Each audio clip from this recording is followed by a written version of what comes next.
3 days before my husband's birthday, he and my mother-in-law ordered me to prepare the most exclusive party imaginable. But on the appointed day, my husband called me and said, "What a fool. We did it on purpose to keep you busy, so we could have a luxury vacation without you. You, country bumpkin." They thought I would crumble. They thought I was an idiot. They were wrong. Because the real birthday surprise was one I had just begun. With the fresh morning air filling the spacious Greenwich, Connecticut home, Clara Prescott, dressed in simple but well-fitting loungewear, was organizing their financial records. She was a meticulous woman. Everything had to be in order. Everything had to be clear. For her, managing the household and her husband's finances was a form of devotion, a service she performed from the heart. Her husband, Julian Vance, sat at the dining table with his mother, Beatrice. It looked as though they had just finished breakfast. The plates were still on the table, but Clara noticed from their expressions that something more than a simple meal had just occurred. Julian cleared his throat to get Clara's attention. "Clara, come here for a second." Clara closed her laptop and walked over to the table. "What is it, honey?" "It's not to ask for more coffee," Julian said. His smile was wide, but it didn't reach his eyes. "You remember my birthday is coming up soon, right?" Clara smiled genuinely. "Of course, sweetie. I've already prepared a special gift for you." Beatrice let out a small, sharp laugh. Her voice was tinged with disdain. "Save your special gift, Clara. Julian deserves something better than a trinket you picked out. He deserves a celebration. A party." Clara's heart beat a little faster. She knew where this conversation was heading. "Of course, darling. We can have the whole family over. Have dinner at your favorite restaurant." Julian shook his head. His smile vanished, replaced by a serious expression. "That's not what I mean, Clara. I want a party. A big, lavish party. This birthday of mine needs to be the talk of the town. I want all my business partners, all my friends, to see how we live." Beatrice chimed in quickly, her eyes sharp as she looked at Clara. "And the party has to be at a 5-star hotel. Don't use those mediocre catering companies you always hire. This is another level, Clara. The invitations must be printed on the finest cardstock. Don't embarrass us." Clara was silent for a moment. A luxury party in 3 days. A 5-star hotel. Hundreds of guests. It wasn't a simple request, it was a near impossible command. 3 days, honey. Isn't that too short notice? I need time to organize a party that big. That's why I'm telling you now, Julian interrupted, his voice beginning to rise. You handle everything so well. Use our money. I don't care how you do it. In 3 days, that party needs to be ready. Consider it a test of your love for me. Don't you want to see your husband happy and proud? Clara looked at her husband. The man she loved so much was now looking at her with demanding eyes. Beside him, Beatrice was smiling triumphantly. Clara knew that refusing would cause a huge fight, and she hated fighting. For peace in their home, to see Julian's smile, she finally nodded silently. "Okay, honey. Okay, Mrs. Vance. I'll take care of it," she said quietly.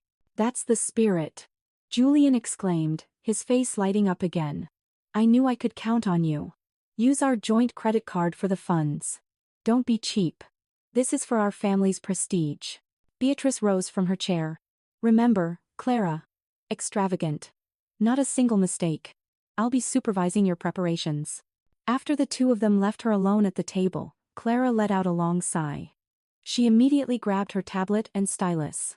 Her hands moved quickly, starting to draft an incredibly long to-do list. The Grand Astoria Hotel. Luxury decor. She had to contact them all, before business hours even began. The weight of the task was overwhelming, but she shook the feeling off. This is for Julian. For my husband. For the entire day, Clara worked relentlessly.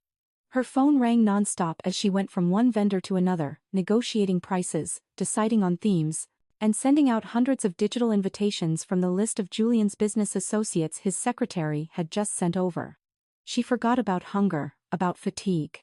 Her neat appearance from the morning was now slightly disheveled, but she didn't care. As night fell, the house was quiet. Clara had just made the deposit payment for the hotel ballroom rental. Her eyes burned from staring at the screen for so long. She walked to the kitchen for a glass of water, careful not to make a sound. As she passed Julian's home office, she heard her husband speaking on the phone. His voice was cheerful, a stark contrast to his tense tone from that morning. Clara paused for a moment, intending to ask Julian if he needed anything, but the phrase she heard next made her blood run cold. Haha. You're right. This plan is perfect, Julian was saying into the phone. Don't worry, she's working like a mule. She's going crazy planning that stupid birthday party of mine. She won't suspect a thing.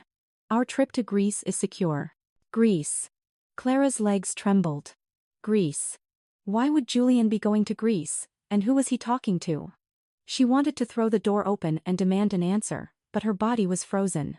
She heard Julian laugh again. Yes, my love. Of course, I'd rather have a luxury vacation with you alone than that boring party. Consider it our pre-birthday gift. See you at the airport tomorrow, babe. Clara clamped a hand over her mouth to stifle a sob that threatened to escape. She ran quickly to her bedroom and locked the door. Her heart was pounding furiously. It can't be. Julian can't be cheating on me. Julian can't be telling such a huge lie. She sat on the edge of the bed, trying to catch her breath. She straightened her clothes, a habit she always had when she was deep in thought or anxious. I must have misheard. Yes, I must have misheard. Maybe Julian was talking to a business associate from Greece. Maybe my love is just a nickname for a client, and the trip to Greece. Maybe it's a surprise for me. Maybe Julian plans to take me to Greece after the party. Clara desperately convinced herself, choosing to believe in the best-case scenario. She didn't want a misunderstanding to destroy her family. She loved Julian too much. This party has to be a success, she whispered to herself. I'll show Julian how much I love him. After this party, he'll explain everything to me. With that fragile conviction, Clara wiped away her tears, ignored the pain in her chest, and returned to her tablet to continue with the party preparations. She had to focus. This party had to be perfect. The second day was a logistical hell.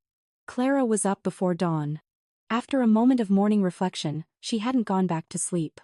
Her eyes were swollen, clear signs of the previous night's crying and lack of sleep. But her mind was sharp, running through all the details she had to finalize that day. Her to-do list seemed endless. She had to confirm the catering menu, meet the decor team at the hotel, and ensure the VIP guest list was finalized. While she was busy in front of her laptop in the dining room, Julian came downstairs, impeccably dressed. He looked fresh, a stark contrast to Clara's exhausted appearance. Julian smiled when he saw the busy Clara. Good morning, darling. Look at you, so busy. Julian walked over and gave her an empty massage on the shoulders. Thank you, my love. You're the best wife. I don't know what I'd do without you. Clara closed her eyes for a moment, enjoying the contact. Julian's sweet words were like a balm on the wound that had opened in her heart the night before. See, he loves me, Clara thought to herself. He couldn't betray me. You're welcome, honey. Anything for you, Clara replied, trying to sound cheerful. It's almost all set. I'm finalizing the decor and catering today. Great, Julian said. Oh, I have an important meeting out of town all day today, so I probably won't be reachable. You handle everything. I'm leaving it all in your hands. Out of town? Clara asked, slightly disappointed. She had hoped Julian would accompany her to the vendor meetings. Yes, it came up suddenly. A big project. Pray for my success, Julian said, giving her a light kiss on the forehead. I'm leaving now. See you tomorrow at my party. Julian left just like that, leaving only the scent of his expensive cologne in the air. Clara watched her husband's back. A business trip out of town. Right on the day before his birthday, right after the phone call about Greece last night. Suspicion reared its head again, but Clara immediately pushed it away. There was no time for doubt, she had a party to organize. An hour later, Clara was already in the ballroom of the Grand Astoria Hotel. The space was enormous and grand, but still empty. The team of decorators was unloading their equipment. Beatrice was already there, waiting with a sour expression. What time do you call this, Clara? You're late, Beatrice snapped, even though Clara had arrived at the exact agreed-upon time. I'm sorry, Mrs. Vance. There was a bit of traffic, Clara replied patiently. The head of the decoration team approached them. Good morning, Mrs. Prescott, Mrs. Vance. Following Mrs. Prescott's instructions from last night, we're going with a champagne gold theme with imported white lilies. One moment, Beatrice interrupted loudly. Champagne gold looks like the color of some tacky country club party, and lilies are for funerals. Are you wishing for my son's early death? Clara was taken aback. Mrs. Vance, but this is the color Julian chose last month. He said he liked it. Julian knows nothing about good taste, Beatrice retorted. Change it all anyway.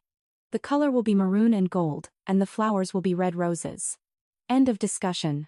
The decorator looked bewildered.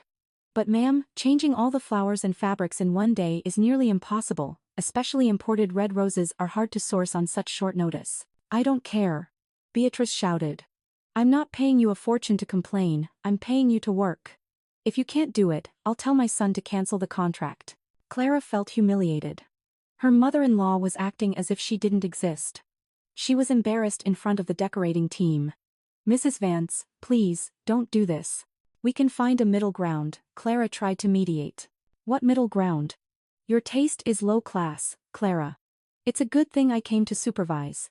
Otherwise, my son's party would have been a disaster, Beatrice sneered. Tears almost welled up in Clara's eyes. She swallowed her embarrassment and pain. Until now, she had always remained silent whenever Beatrice insulted her. She endured everything for Julian. She took a deep breath. All right, team leader. Do your best with the red roses and gold. We'll pay whatever it costs, Clara said, finally giving in. Throughout the day, Beatrice criticized every detail. The catering Clara tasted was too salty or too common. The table arrangement was too cramped. She even pointed out that the lighting was too dim, like some cheap dive bar. Clara could only apologize and ask the vendors to make changes constantly. She felt like a puppet being manipulated back and forth, despite knowing her original choices had been perfect. As night fell, Clara returned home, exhausted. She hadn't even had lunch. She sat in the office and looked at the pile of invoices that had to be paid immediately. With all of Beatrice's sudden changes, the budget had skyrocketed. It's okay, she whispered to herself. As long as Julian is happy, as long as Mrs. Vance is happy. She opened the online banking app on her laptop. It was time to pay the final bill for the hotel and the additional decoration costs. This was the biggest payment. She entered their joint credit card information, the card Julian had told her to use without limit. She clicked the pay button.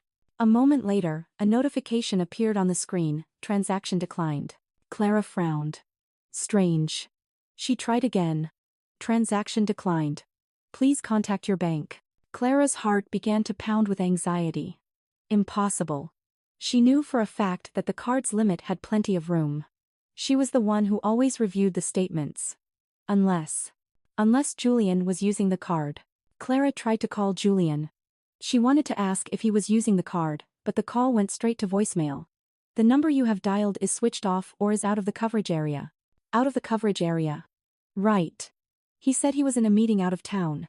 Clara began to panic. The hotel vendor was already sending her messages, demanding full payment for tomorrow's party.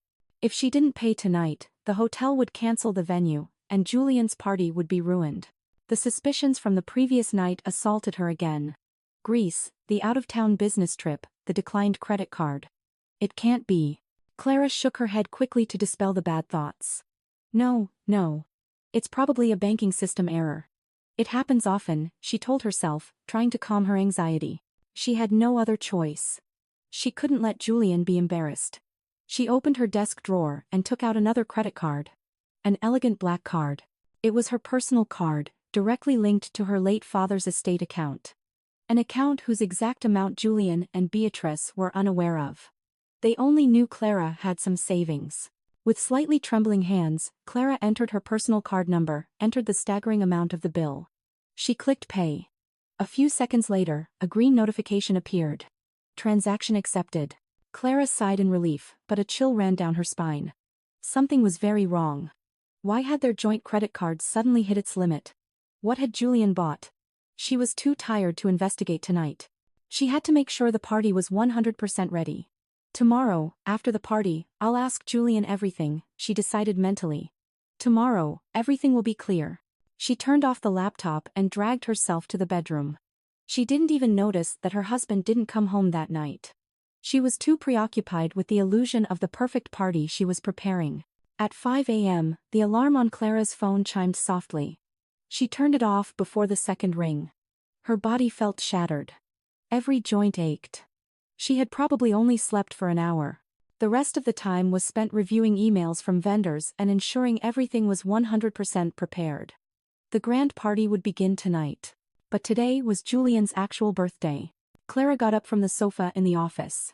She hadn't even slept in the bedroom. She splashed cold water on her face. It stung her skin but helped clear her clouded mind.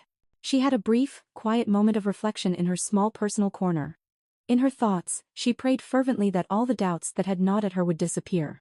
She prayed that today's party would go well, that Julian would be happy, and that all her sacrifices would be worth it. She wanted her family to be intact. She wanted her husband to love her as much as she loved him. After her moment of calm, she didn't go back to sleep. Adrenaline buried her fatigue. She walked to the kitchen. The decor and catering team had just left 2 hours ago. They had worked all night to transform the main dining room into a cozy, beautiful setting for a birthday breakfast before the big party at the hotel that night. There were small vases of the red roses Beatrice had demanded, a shimmering gold tablecloth, and expensive china carefully arranged. Clara managed a faint smile. At least this looked beautiful. She opened the fridge and took out a small red velvet cake she had secretly ordered. It was Julian's favorite, the one she used to bake for him every year before they became wealthy. This year, she hadn't had time to bake it herself, but she ordered it from the bakery they used to frequent. It was her personal surprise, separate from the lavish party Julian and Beatrice had demanded. She placed a single small candle on top. She also prepared Julian's favorite breakfast. Eggs Benedict with smoked salmon, made by her own hands despite her hectic schedule. She placed everything on a tray. It was their tradition. She would bring it to the bedroom, wake him with a kiss, and they would have breakfast together in bed. Clara took a deep breath, steeling herself. She had to forget about last night's call. She had to trust her husband. She pushed open the door to their master bedroom. The first thing that greeted her was silence. The room was neat, too neat. The sheets were stretched taut as if no one had slept there all night. Clara frowned. "Honey?" she called out softly. "Julian. Happy birthday." No response. The tray in her hands began to tremble slightly. She set it down on the dresser. She walked to the bathroom. Empty. Clean. Julian's toothbrush wasn't in its holder. Julian's cologne, which was usually on the desk, was also gone. Clara's heart began to pound furiously, a sound that deafened her ears. She ran to the closet, throwing open the large doors. Her side of the clothes was untouched. Julian's side was empty, not completely empty. His expensive suit still hung there. What was missing was his casual wear. T-shirts, jeans, and his suitcases. The carry-on and the large suitcase Julian always used for long trips. Both were gone. "No, it can't be," Clara whispered. Her mind immediately went to Beatrice. Maybe Julian had slept in his mother's room. Sometimes they talked late into the night. Clara ran out of the room and down the hall to the guest wing where Beatrice was staying. She didn't knock. She threw the door open. That room was also empty, pristine like the master bedroom. The bed was made, and in the corner where Beatrice's large suitcase usually stood, there was now just an empty space. Clara leaned against the wall, her legs feeling like jelly. She couldn't breathe. Business trip. Greece. The words swirled in her head. You don't need a large suitcase for an out-of-town business trip. A business trip doesn't make a husband not come home the night before his birthday. A cold terror seized her. She ran to the office. She had to find proof. She opened her laptop and tried to track the location of Julian's turned-off phone. She checked the statement of the joint credit card, the one that had been declined last night. Her eyes widened. The list of recent transactions made her sick to her stomach. 2 business-class airline tickets to Santorini, Greece, in the names of Julian Vance and a Sloan, a name she didn't recognize. This was followed by a series of charges at luxury boutiques in Singapore's Changi Airport, where they had a layover. They had maxed out the credit card in a single day. That's why the card was declined when she tried to pay for the hotel. They had used her money for their vacation while she was scrambling to fund their fake party.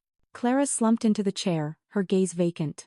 So this party, the party she had desperately prepared, the party for which she had endured Beatrice's insults, the party she had paid for with her father's inheritance, it was all just a distraction. "No," she whispered. "Julian can't be this cruel. There must be another explanation. Maybe Sloan is a client, maybe it was a sudden business trip. But why did Beatrice go too? Why did they lie?" She walked back to the dining room. The eggs Benedict she had made was getting cold. The small red velvet cake looked pathetic on the lavishly decorated table. The irony hit her with crushing force. She had prepared a party for hundreds of people, but the man of the hour wasn't even there. She had been left alone. Just then, her phone, which was on the table, buzzed. The sound of the vibration seemed deafening in the silent room. On the screen, the name "my husband" appeared. Clara jumped. Her heart leaped into her throat. This is it. This is the explanation. There must have been an emergency. There must be a logical reason. An immense relief washed over her, erasing all the fear of the last few moments. She had misunderstood. "Honey?" she said quickly, her voice trembling with relief. "Where are you? I was so worried." The party. There was a moment of silence on the other end of the line. Clara held her breath. She didn't hear Julian's voice. What she heard was an unfamiliar sound, the gentle murmur of waves, giggles, a woman's laughter, and the clinking of glasses. It wasn't the sound of an airport, it was the sound of a resort. "Honey, Julian?" Clara said again, panic returning with full force. Then, a voice she knew laughed. It wasn't Julian's, it was Beatrice's voice, sharp and full of mockery. "Haha, what a fool, Clara. Did you really prepare the party? My God, you're so naive." Clara's blood ran cold. She couldn't speak. Where is Julian, Mrs. Vance?" She heard another woman's voice, a young, flirtatious voice. Clara guessed this must be Sloane, the name on the ticket. "She's probably at home alone, like a servant waiting for her master to return." "What a shame." "Thank you, Clara, for keeping yourself busy," Sloane continued, her voice sickly sweet but dripping with venom. "Thanks to you being busy preparing the party, Julian was able to focus on having a romantic getaway with me. Santorini is beautiful." Clara gripped the edge of the table, her knuckles turning white. "Where is Julian?" "Put him on the phone." Clara's voice was barely a whisper. "Oh, you want to talk to Julian," Sloane said. "Hang on a second." There was the sound of a wet, deliberately loud kiss. "Babe, your country bumpkin wife is calling for you." Clara felt nauseous. Her stomach churned. Finally, she heard Julian's voice. It wasn't the warm voice she knew. It wasn't the manipulative voice that asked her to throw a party. This was a cold voice, full of hatred and insult. "What a fool," Julian said. The sentence stabbed directly into Clara's heart. "We did it on purpose to keep you busy, so we could have a luxury vacation without you. You country bumpkin. Did you really think I wanted a party? I just wanted you busy at home like an obedient mule while I had my fun." But the party," Clara whispered, tears beginning to stream down her cheeks, soaking her clothes. "The hotel, the money." "Ha." Beatrice and Sloane's laughter erupted at the same time. "What money?" Julian continued. "It's my money. You're just a kept woman, a free maid I happen to marry. Now, stop bothering us on our vacation. Enjoy your party alone. Goodbye, you idiot." Click. The call ended. The silence that followed was far more terrible than the insulting voices from a moment ago. The phone slipped from Clara's hand. It fell to the floor with a small thud, but Clara didn't hear it. She just stared straight ahead. Country bumpkin. Free maid. Fool.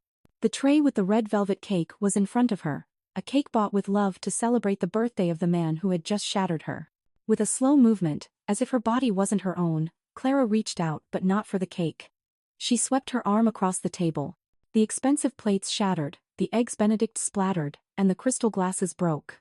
The cake was sent flying, crashing against the wall, leaving a red stain like blood.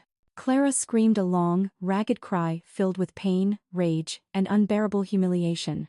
She collapsed to the floor, among the broken glass and wasted food. She cried violently, releasing all the pain she had endured for years. The times she had swallowed Beatrice's insults, the times Julian had belittled her, but which she had always forgiven in the name of love. All her sacrifices felt worthless. She felt defiled, like the most foolish person in the world.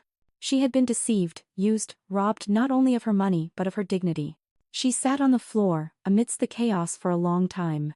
The sun began to rise, its light filtering through the dining room windows, illuminating the destruction around her. The lavish party at the hotel, which she had paid for in full with her father's inheritance, was set to begin in a few hours. A party for ghosts. Her tears began to dry. The burning pain in her chest didn't disappear, but it started to change shape. From a searing fire to cold, sharp ice. She remembered something: the transaction statement on the laptop.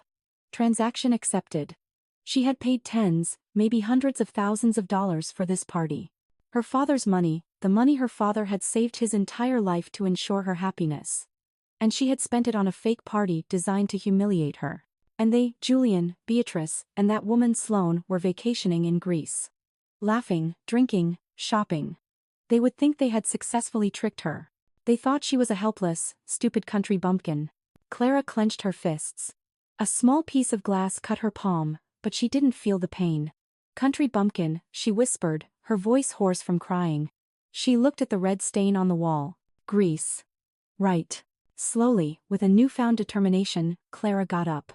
Her legs were trembling, but her back was straight. She smoothed down her tear-soaked clothes. There was no more sadness in her eyes, only a cold emptiness and a sharp calculation. "We'll see about that," she said to the empty room. She walked out of the wrecked dining room, stepping over the broken glass and spilled food without a care. She didn't go to the bedroom to cry anymore.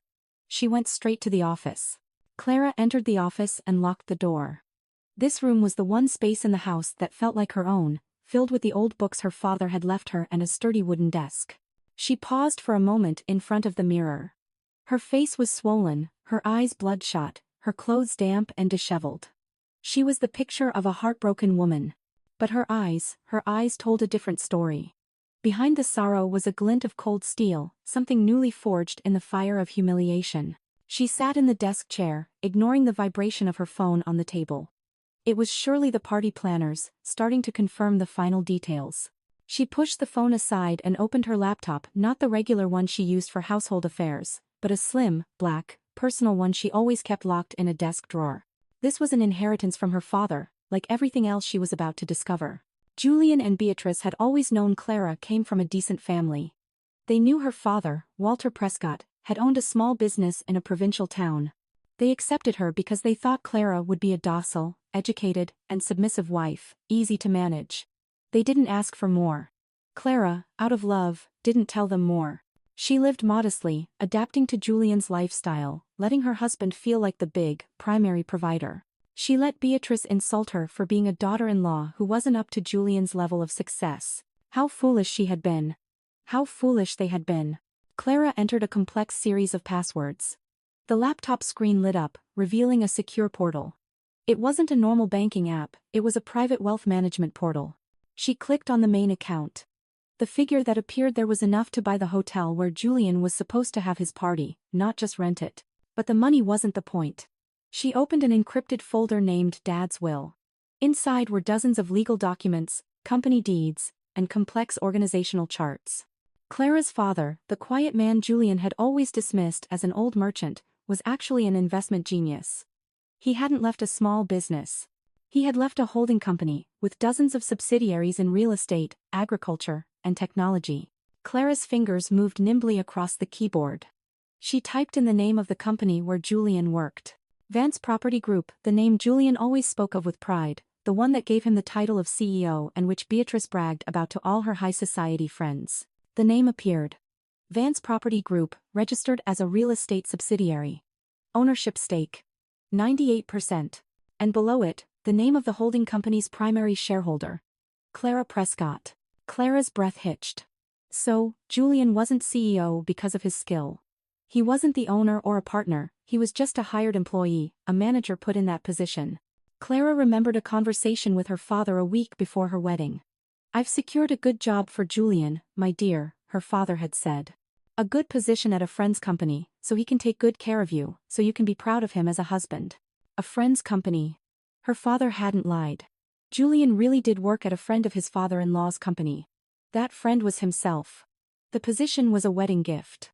Julian's entire career, all his pride, all the comforts he enjoyed were a gift.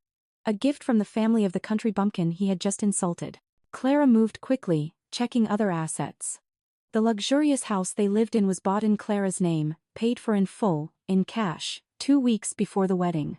The sports car Julian drove was a company asset, registered to Vance Property Group. The luxury SUV Beatrice used was also a company asset. "Free maid," Clara muttered. "Kept woman." Then she checked the credit card details. The card Julian used for his trip to Greece, the one that was declined when she tried to pay for the hotel. As she expected, It wasn't a joint card. It was her primary credit card, a black card in Clara Prescott's name. Julian and Beatrice only had supplementary cards.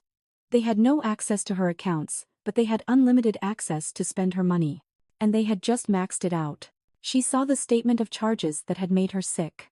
Business class tickets to Santorini, transactions at luxury boutiques in Singapore, the purchase of an expensive watch, and the latest charge, check-in at the presidential suite of the best hotel in Santorini. They were living large on her money to celebrate insulting her. The irony was too sharp, too deep. The man she had served like a king, whom she had truly loved, saw her as nothing more than a stupid, walking wallet. This country bumpkin turned out to be a queen whose kingdom was being plundered by a jester she had crowned herself. The pain in her heart vanished. There were no more tears, only a cold, clear, concentrated rage. This was no longer about a husband's infidelity. This was no longer about a broken heart. This was about fraud. This was embezzlement. This was war.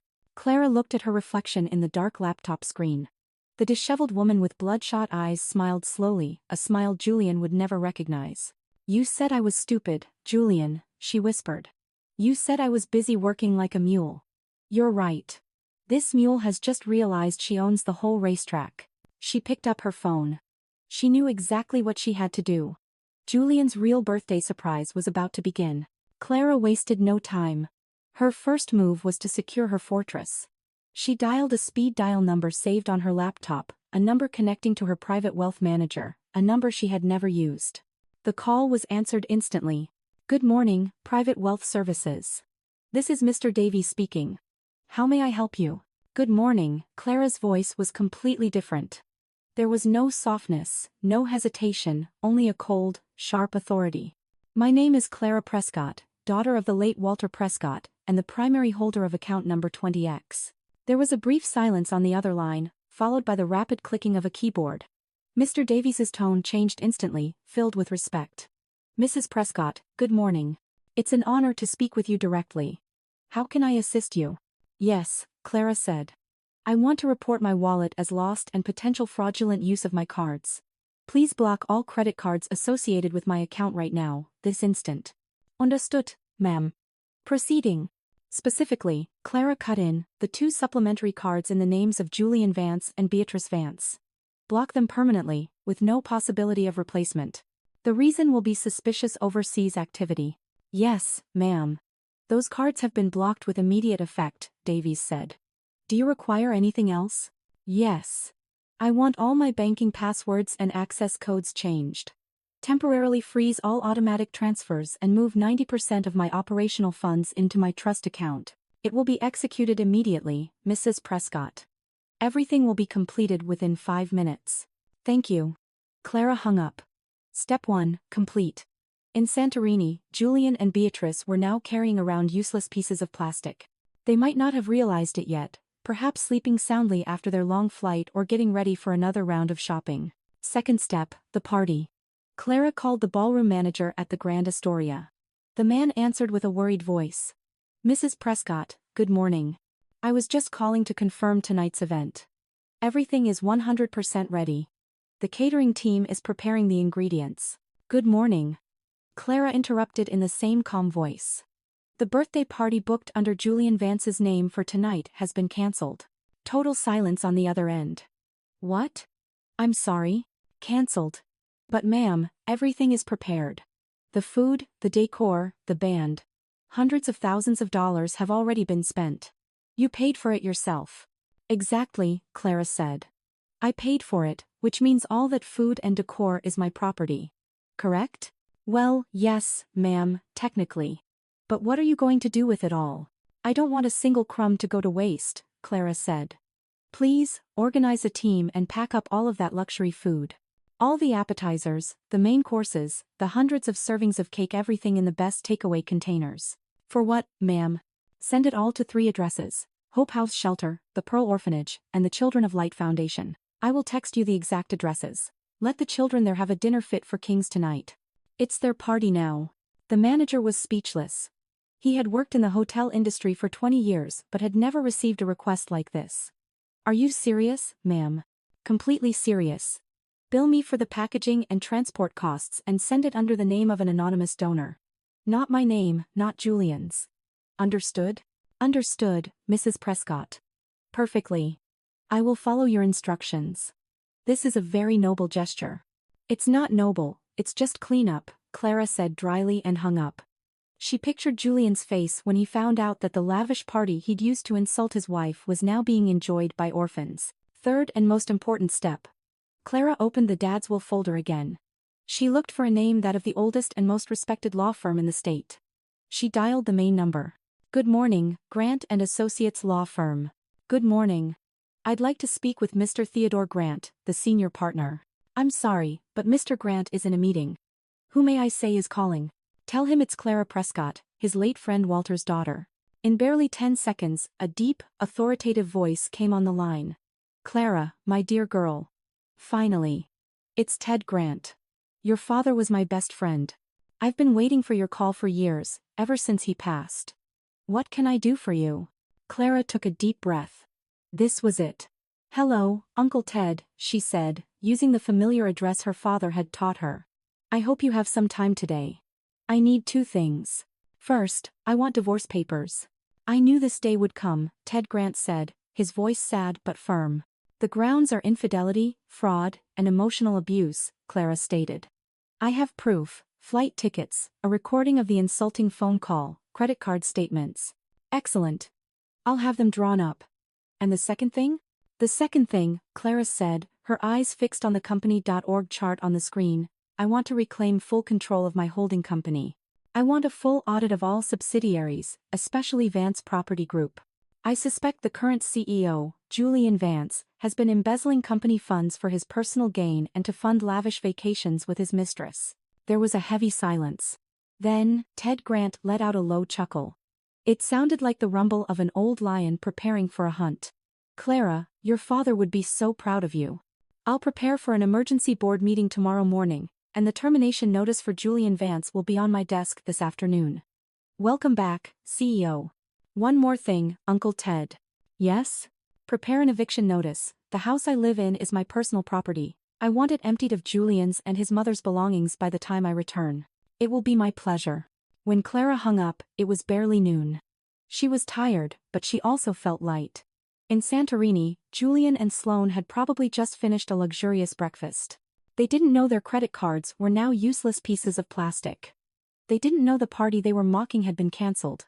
They didn't know the job, the house, and the cars they bragged about were about to disappear. Clara smiled cynically. Bon appetit, Julian, she whispered. Enjoy it, because it'll be the last luxury meal you eat for free. She stood up and went to the bathroom to take a long, hot shower. She had to look impeccable for her first board meeting tomorrow. The 3 days were a dream for Julian, Beatrice, and Sloane. They lived in blinding luxury. The hotel's presidential suite was larger than their house in Greenwich, with a direct view of the Mediterranean. The first day was spent sleeping off the flight and ordering absurdly expensive room service. They laughed on the balcony, toasting with the finest champagne. Your plan was brilliant, Julian, Beatrice said, sipping her drink. That fool Clara must be exhausted from that stupid party. She won't even know we're here. Of course, Mom, Julian smiled, wrapping his arm around Sloane. I'm a genius. Clara. Well, she's a simpleton, so easy to fool. The important thing is, she's obedient. Sloane laughed. I can't believe you stayed married to her for so long, honey. She's so boring. Have you seen the way she dresses? Zero style. Patience, my love, Julian said, kissing Sloane's cheek. As soon as I gain full control of her father's company, I'll kick her out. I assure you. For now, let's enjoy her money. The second day, they went shopping. They strolled down streets lined with famous designer boutiques. Julian used Clara's black card without hesitation. Handbags, shoes, watches. With every swipe of the card, his arrogance grew. They mocked Clara, imagining how pathetic her life must be, occupied only with household chores and party planning. They didn't know that in another world, their fate was being rewritten. The third day was the peak. After a lavish breakfast in their hotel room, Sloane became whimsical. Honey, the diamond necklace I saw in the shop yesterday. I want you to give it to me as a gift for coming here with you. Julian, feeling like the king of the world, laughed. Anything for you. They walked leisurely to the exclusive jewelry store. The necklace sparkled in the display case under the lights. The price made Beatrice's eyes widen, but Julian just smiled arrogantly. "Gift wrap it," he said, handing the black card to the clerk. The clerk smiled politely and took it to the terminal. A moment later, the clerk returned with a puzzled expression. "I'm sorry, sir. The transaction was declined." Julian's smile froze. "What? Impossible. Try it again. Your machine must be broken." The clerk tried again. "Still declined, sir. The message is to contact your bank." "Absurd." Julian shouted, embarrassed. Sloane was looking at him with demanding eyes. "This card has no limit. Maybe it's a security issue since we're overseas," Beatrice tried to soothe. "Use my card, Julian." Beatrice handed him her supplementary card. Julian gave it to the clerk. "Try this one." The clerk swiped it. "This one is also declined, ma'am. The message is card blocked." Julian's face began to pale. "Blocked? Why blocked?" Sloane crossed her arms, her face disgusted. "So you can't buy me the necklace? Weren't you supposed to be rich?" "Of course I'm rich." Julian huffed, dragging his mother and mistress out of the store, swallowing his humiliation. That idiot Clara must have forgotten to pay some bill or something. She can't do anything right. They returned to the hotel in a sour mood. To make matters worse, as they crossed the lobby, the always friendly hotel manager now stopped them with a serious face. Behind him stood 2 hotel security guards. "Good morning, Mr. Vance," the manager said in a formal tone. "I'm sorry to inform you that we have a small problem with the payment." Julian's heart dropped to his feet. "What problem?" "I gave you my card at check-in." "That's right, sir. But this morning, the bank canceled the pre-authorization on your card. Our system indicates the card has been permanently blocked at the request of the primary cardholder." "Primary cardholder?" Julian repeated. Confused. "I am the holder." The manager shook his head. "According to our records, the primary holder of this card is a Miss Clara Prescott. And since the authorization has been cancelled, you must immediately settle the room charges for the past 3 days, as well as all room service and other expenses." The manager handed him a piece of paper. Julian saw the figure at the bottom, tens of thousands of dollars. This must be a mistake." Julian yelled. "Call my wife. She handles all of this." "We have tried contacting the number registered with the booking, but it was switched off," the manager said. "We need payment now, sir. In cash, or another valid card." Julian's hands were trembling. He took out his debit card from his wallet, his payroll card. "Use this." The manager swiped it through a portable terminal. "Declined, sir. Insufficient funds." "Impossible." Julian was panicking. His CEO's salary was always deposited around this time. Sloane was starting to look scared. "Julian, what's going on? Do you have money or not?" "Of course I do," Julian shouted. He looked at his mother. "Mom, do you have any savings?" Beatrice clutched her purse. "My money is in Connecticut. You think I travel with that much cash?" "Mr. Vance," the manager said, his patience wearing thin. "If you cannot pay, we will be forced to hold your passports and belongings and call the police." "The police?" The word hit them like a hammer. Trapped in a foreign country without money, accused of hotel fraud. "Wait!" Julian yelled. He pulled out his phone, his arrogance gone, replaced by pure terror. He had to contact Clara. Only Clara could fix this. She must have misunderstood. He dialed Clara's number. The call went straight to voicemail. "Clara. Why isn't she answering?" He tried again. Voicemail. Voicemail. "Mom, try calling from your phone." Beatrice called. The same result. "She's not picking up, Julian. That fool is doing this on purpose." Julian yelled in desperation. He kept trying, again and again, mashing the call button like a madman. Beatrice did the same. Sloane just stood there, pale, realizing she had bet on the losing horse. In the lobby of that luxury hotel, Julian and Beatrice kept calling the same number. 1, 10, 20, 30, 50 missed calls became a spectacle for the other hotel guests. The 2 previously arrogant people now looked pathetic and desperate. "She's not answering, Julian," Beatrice cried, almost hysterical. "What are we going to do? We're going to go to jail here." Thousands of miles away in Connecticut, Clara didn't hear any of those desperate calls. Her personal phone was on silent next to her leather handbag.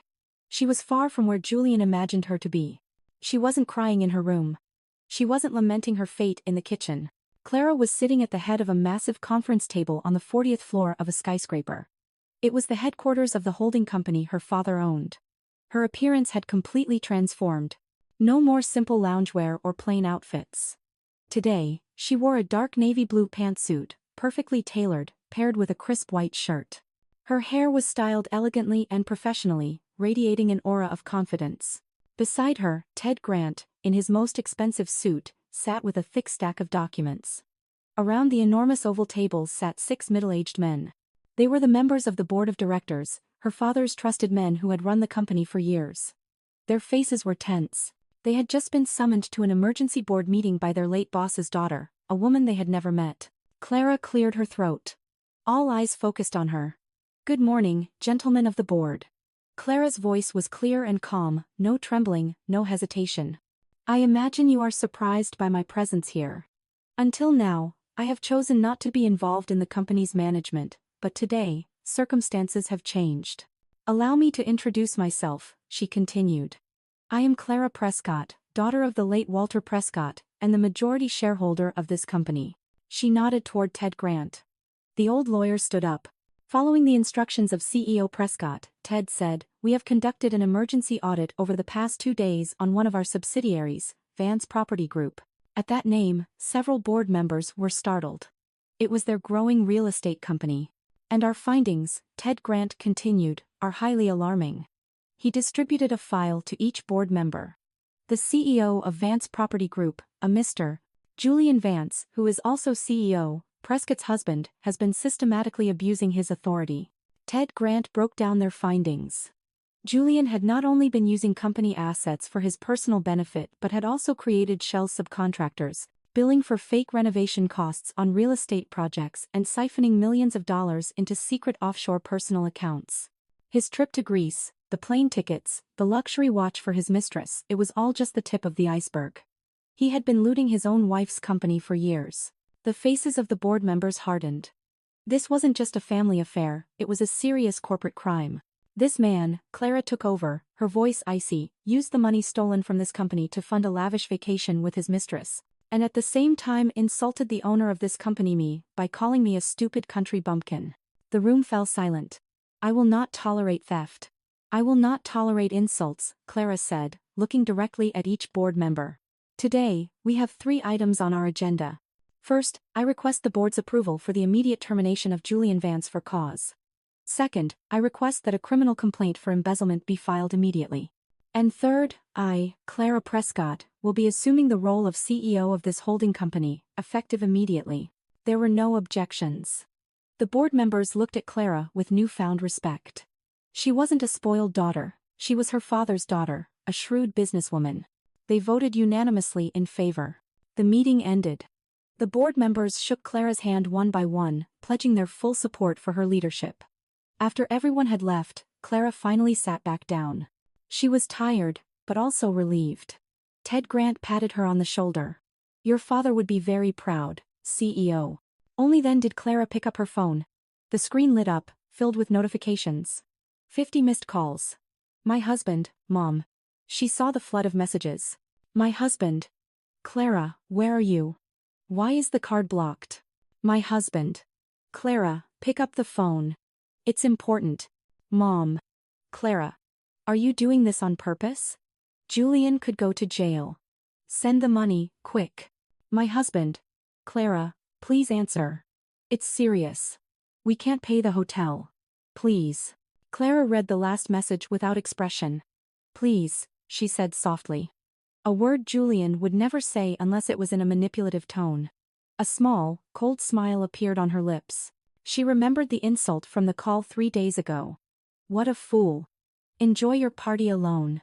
Her fingers moved nimbly across the screen. She opened Julian's message thread. She typed a short reply, 3 words that summed it all up. "Sorry, I'm busy." She hit send. In Santorini, Julian's phone buzzed. He snatched it from his mother's hands. His eyes widened as he saw Clara's name appear as a reply. Hope swelled in his chest. "She's going to send the money." He opened the message, read it. "Sorry, I'm busy." His face turned ashen. The message was colder than the hotel manager's stare. It wasn't a message from his obedient wife, Clara. It was the message of a judge who had just passed sentence. He knew in that moment. Julian knew it was all over. As Julian stared blankly at the phone screen, the hotel manager gave a signal. The two police officers who had been waiting stepped forward. "Sir," the manager said, "time's up. Please accompany us to the station." At the same time, another notification popped up on Julian's phone, an email from his company. Subject: Notice of termination. For cause. Julian felt the ground open up beneath him. The phone fell from his hand. He couldn't breathe. The time that followed was a nightmare for Julian. His hands were cuffed behind his back. He and his mother were escorted through the lavish hotel lobby under the curious and mocking gazes of the other guests. Sloane, who had been frozen for a moment, suddenly reacted. This was no longer a luxury vacation, it was a disaster. "Julian!" She screamed, but it wasn't a voice of concern. Her voice was filled with rage. "You liar! You said you were rich. Why are we ruined here?" "I don't care." Sloane quickly turned around. She didn't walk toward Julian. She ran toward the hotel exit, abandoning Julian and Beatrice to their fate. She knew very well her passport was still in her purse. Even if the credit card was blocked, she still had some cash. She wasn't going down with this ship. Julian watched her leave, stunned. The woman he had showered with compliments and expensive gifts abandoned him at the first sign of trouble. "Sloane, wait!" Julian shouted, but she had disappeared into the crowd of the Santorini streets. "Ungrateful snake," Beatrice cursed, starting to cry. "This is all your fault, Julian. Why were you so stupid? Why didn't you make sure the money was safe?" "Shut up, Mom!" Julian yelled, a mixture of fear and shame. "This is all Clara's fault. She set us up." They were put into a police car. The police station was foreign, smelled of disinfectant, and everyone spoke a language they didn't understand. An interpreter was assigned to them. The hotel manager explained the situation. Guests who had stayed in the presidential suite for 3 days, enjoying all the amenities, and were unable to pay a bill of tens of thousands of dollars. Their passports were confiscated. Their belongings, all the shopping bags full of luxury items bought with Clara's card, were held by the hotel as collateral. Even their suitcases were confiscated. All they had left were the clothes on their backs. Julian tried to explain. He said he was the CEO of a large company, that it was all a misunderstanding, that his wife would transfer the money soon. The police listened, but their gazes were cold. They had heard stories like this many times. Since the amount was so large, it was considered a serious fraud case. They could not be released immediately. They were locked in a cold, dirty, temporary holding cell with pickpockets and street drunks. That night was the longest of their lives. Beatrice cried endlessly, lamenting her fate. The cold cell floor chilled her to the bone. The food they were given was stale bread and water, a stark contrast to the champagne and caviar they had enjoyed hours before. "Julian, call Clara again. Please, tell her Mom is sorry. Get on your knees and beg. Tell her we were wrong. Tell her to send us the money. They confiscated our phones, Mom," Julian snapped in frustration. He sat in a corner of the cell with his head in his hands. The termination email kept replaying in his mind. Termination for cause. Abuse of funds. Clara knew. She knew everything. This wasn't a misunderstanding. This was revenge. They spent 2 days in legal limbo in a foreign country. A public defender informed them that the hotel was willing to drop the charges if they paid the bill in full, but they didn't have a single penny. Finally, after a complex bureaucratic process and the intervention of the embassy, a deal was reached. They would not go to jail in Greece, but they would be deported. They would be repatriated to the United States as citizens without resources. The deportation process was the peak of humiliation.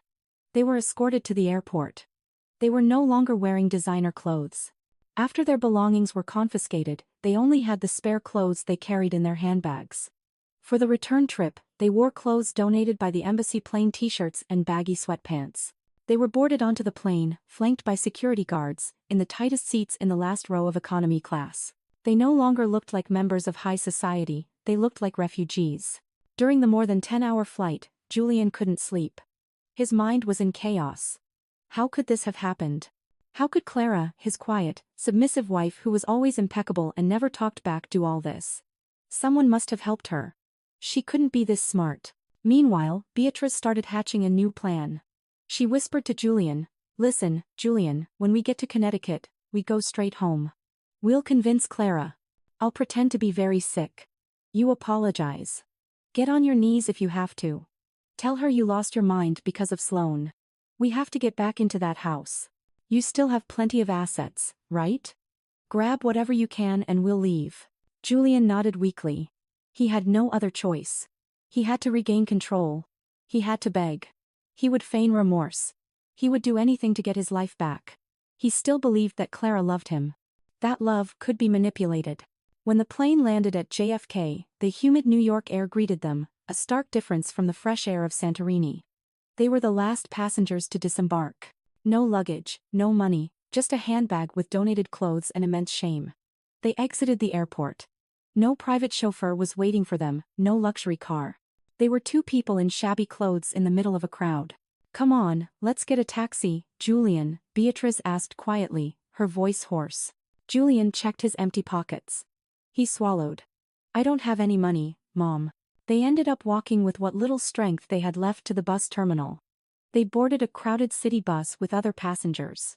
The smell of sweat and cigarette smoke assaulted their noses, which were used to expensive perfumes. The journey to their luxurious home felt like a trip to hell. Beatrice started crying again silently. Julian just stared out the window with clenched fists, vowing, Clara will pay for this humiliation. After a long, exhausting, and humiliating journey, the bus finally dropped them off at the stop nearest to their exclusive residential neighborhood. They had to walk nearly a mile under the afternoon sunday. The security guard at the main gate of the complex looked at them suspiciously. Their dirty, donated clothes and exhausted faces made them look like vagrants. We're residents here, Julian said, trying to sound dignified. Number 7, under the name Vance. The guard frowned and checked his records. Mr. Vance, but your appearance. We just had an accident overseas. Let us through. Beatrice yelled impatiently. The guard finally opened the gate for them, but his gaze followed them with distrust. When they finally arrived in front of their house, a magnificent, modern minimalist-style home, they stopped. Something was wrong. The gate was locked with a large, new padlock from the outside. On the gate pillar hung a large banner that made their knees buckle. For sale. Contact Grant and Associates Law Firm. What? What is this? Beatrice whispered, her face pale. For sale? Why is our house for sale? Clara! Julian yelled. He blindly pounded on the iron gate. Clara! Open the door. It's me, Julian. Open up. There was no response. The house looked empty and silent. She must be inside, Julian said, panicking. She's not opening it on purpose. Just then, a gleaming black sedan pulled up to the gate. The window rolled down slowly. Inside sat Clara. Julian and Beatrice were stunned. It was Clara, but at the same time, it wasn't the Clara they knew. The woman in the car looked powerful. Her hair was perfectly styled. Her makeup was subtle yet decisive. She wore an expensive jacket that was anything but country bumpkin. She looked at the two disheveled figures standing outside the gate with a cold, emotionless gaze. Clara! Julian yelled, a mixture of relief and anger. What is all this? Why is our house for sale? Why weren't you answering my calls? Do you know what happened to us? We almost went to jail in Greece. Clara pressed a button on a remote. The gate slowly swung open automatically with a whir. Her car glided smoothly into the driveway. Clara got out of the car. Behind her, two burly men in suits followed. Julian and Beatrice rushed into the driveway. Clara, explain all this to me, Julian demanded. This isn't our house, Julian, Clara said in a calm voice. It's my house. It's in my name. And now, I'm selling it. Beatrice stepped forward. Her performance began. She tried to take Clara's hand. My dear Clara, my goodness, I've missed you. I'm so sorry, dear. I was wrong. Julian was wrong too. We lost our minds. That demon Sloane clouded our judgment. Please forgive us. Yes. Let's forget everything and start over. Clara looked at Beatrice's hand without moving and did not take it. Start over? Yes, my love, Julian said, immediately kneeling and hugging Clara's legs, just as he had planned on the plane. Crocodile tears streamed down his cheeks. I'm sorry, Clara. I was wrong. I was blinded by that evil woman. I regret insulting you. I swear. It will never happen again. Please, forgive me. I'm your husband, he sobbed at Clara's feet. It was a pathetic scene. The man who had called her a stupid country bumpkin 3 days ago was now kneeling like a slave. Clara looked down at the top of her husband's head. She was silent for a long moment, then said, "Your party is over, Julian. And this is my birthday gift to you." Julian looked up, confused. One of the men in suits behind Clara stepped forward, opened a leather briefcase, and handed Julian several documents. "What's this?" Julian asked, his hands trembling. "Those," Clara said, "are the divorce papers, which include a lawsuit for damages due to fraud and infidelity." Julian's eyes widened. "Divorce? Clara. You can't do this." The man handed him a second document. "And that is a police summons for the embezzlement of millions of dollars from Vance Property Group. The board of directors has already terminated you for cause." Beatrice screamed. "Embezzlement? The police? Clara. What have you done to my son? He's your husband." "He's not my husband anymore," Clara said coldly. "He's just a thief who happened to sleep in my bed. All the evidence of your fake transactions and secret accounts is already with the police. Julian, you're not just going to be poor. You're going to prison." Julian's body slumped to the ground. He was no longer kneeling, he had fainted. "Julian. My son." Beatrice hysterically shook Julian's body. Clara looked at the two of them without compassion, turned around, and walked back to her car. "Clara, wait." Beatrice shouted between sobs. "What about us? We have nothing. Where are we going to live?" Clara stopped by the car door. She turned to look at the old woman who had belittled her for years. "Oh, I almost forgot," Clara said. "One last gift. The hotel bill from Santorini, for tens of thousands of dollars. Since you checked in under Julian's name and left without paying, the hotel has sold that debt to an international collections agency. They will hunt you for the rest of your lives. And you, Mrs. Vance," Clara looked at Beatrice. "All the cars and comforts you enjoyed were company assets. They have all been repossessed. Enjoy your new life." Clara got into the car. She didn't look back. The car left the driveway, leaving Julian unconscious on the ground and Beatrice crying desperately beside him. Weeks later, Clara sat in the garden of an orphanage. Dozens of children were laughing and running around, enjoying delicious food and games. Clara had sold the house and donated most of the profits to build new facilities for the orphanages she had sent the party food to. Her phone rang. It was Ted Grant, CEO Prescott. "Julian Vance has been sentenced to 15 years in prison. His mother is ill and now lives in a small rental apartment. Thank you for the update, Uncle Ted," Clara said. She hung up and went back to watching the smiling children. Julian's party was truly over, but Clara's real party had just begun. She was free, strong, and had finally found her own happiness, not in a lavish party, but in the sincere smiles of those children. Justice had been served. Karma had collected its debt in full, and the audience was satisfied.